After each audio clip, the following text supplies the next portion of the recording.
بسم اللہ الرحمن الرحیم 11ویں تراویح۔ آج کی تراویح کے چند اہم نکات۔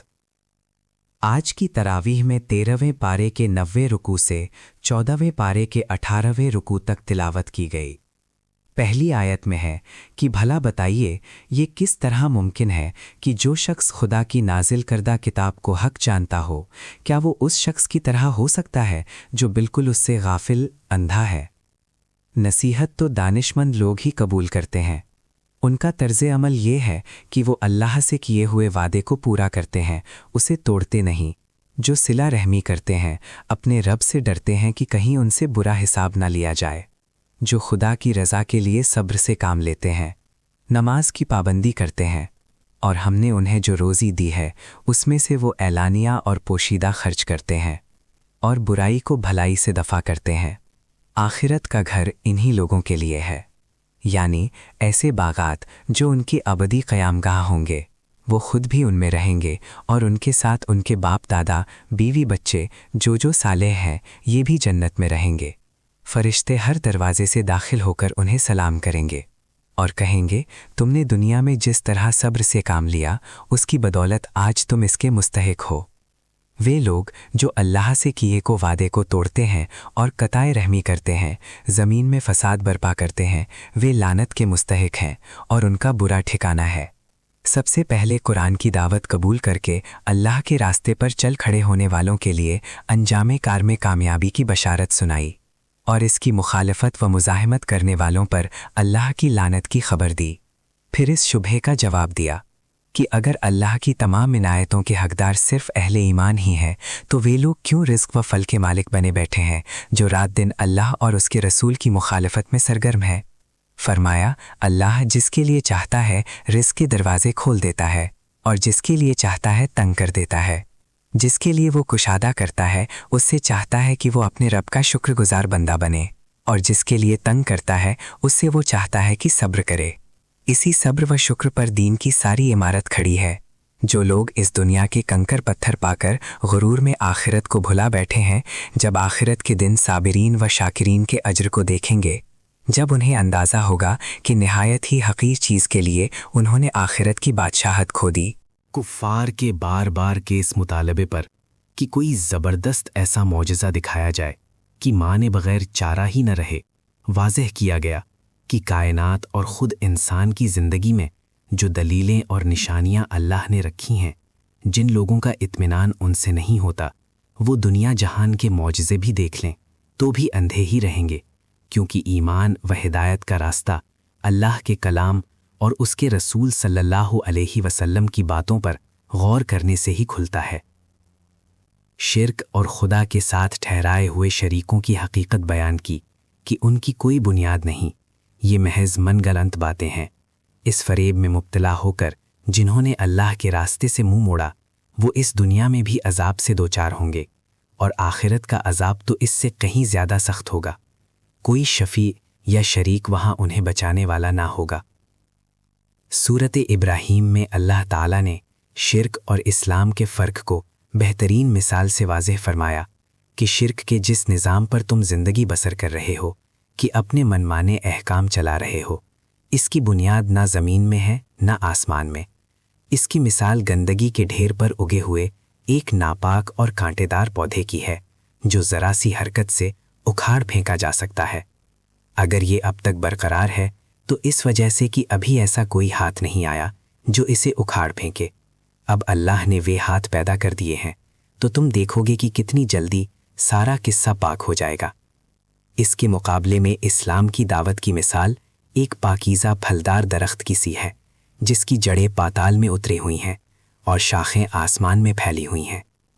اللہ تعالیٰ اہل ایمان کو دنیا میں مضبوط اور مستحکم کرے گا اور آخرت میں سرخروئی بخشے گا، بشرطے کہ وہ صبر اور استقامت کے ساتھ حق پر ڈٹے رہیں اور اس راہ میں پیش آنے والی آزمائش کا اللہ پر بھروسہ کرتے ہوئے مقابلہ کریں۔ اس حقیقت کو تاریخ کی روشنی میں واضح کرنے کے لیے حضرت موسیٰ علیہ السلام اور دوسرے انبیاء کرام کے وہ واقعات پیش کیے جس سے اس پہلو پر روشنی پڑتی ہے کہ صبر کرنے والے اور راہ حق میں ڈٹے رہنے والے غالب آئے، مخالفین تباہ کر دیے گئے، لیکن یہ بھی بتایا کہ غلبہ انہی کو حاصل ہوگا جو پہلے مرحلے میں صبر و استقامت دکھائیں۔ مخالفین اسلام کا آخرت میں جو حشر ہوگا اس کو بیان کیا کہ ان کا سارا کیا دھرا خاک اور راکھ ہو کر اڑ جائے گا۔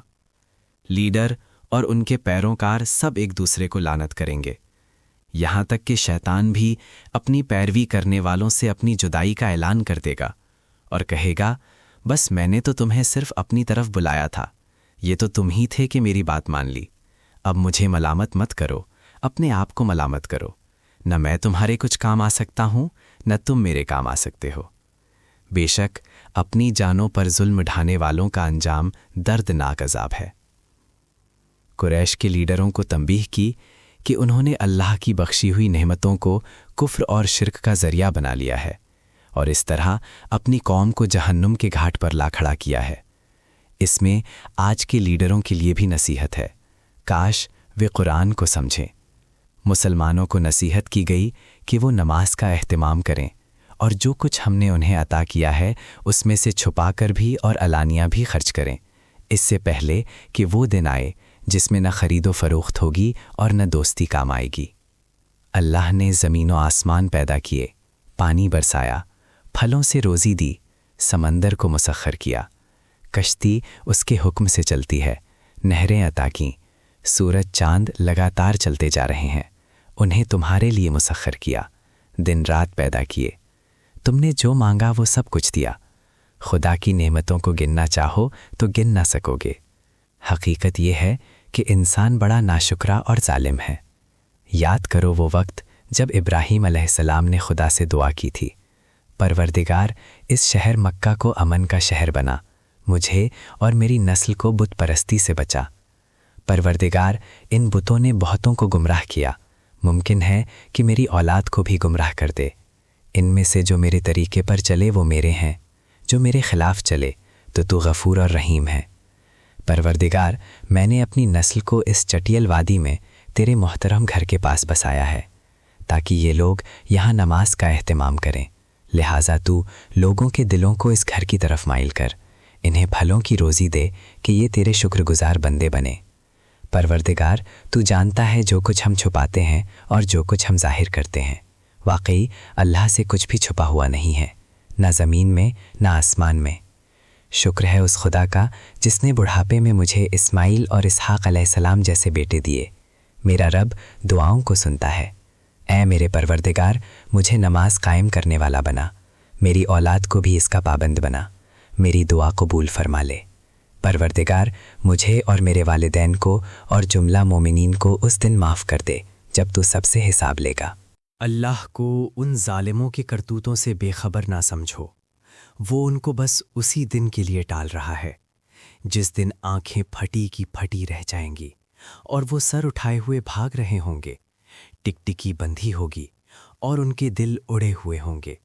وہ فریاد کریں گے، اے ہمارے رب ہمیں تھوڑی سی مہلت اور دے دے، ہم تیری دعوت کو قبول کر لیں گے اور رسولوں کی پیروی کریں گے۔